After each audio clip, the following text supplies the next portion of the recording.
Hi mga palangga! Gusto ko lang i-share sa inyo. Kahapon nanggaling kami ng Balad at bukas na itong bagong Lulu dito sa Balad. So, marami namang branches ng Lulu pero nakakatuwa dahil itong branch dito sa Balad ay mas malaki. Dahil meron siyang sariling food court dito sa loob mismo ng supermarket ng grocery. Kasi kadalasan na yung food court nila ay nasa labas, naka-separate. Pero itong branch dito sa Balad, ang food court ay nasa loob. At nakakatuwa nga dahil meron silang mga mura lang na pagkain dito katulad nitong chicken strips, manok na buo. Imagine 17 reals lang buo na, at ang kanilang chicken strips 4 na piraso, 11 to 13 reals lang. At meron din silang iba't ibang klase ng boba dito, kaya kung ikaw ay bubble tea lover, nako, sugurin nyo na tong Lulu dito.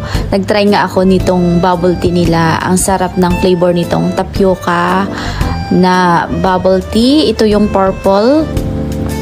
Yan, dinraya namin ni Kuya at talaga namang na-enjoy namin dahil masarap siya. So, yun lang. Thank you!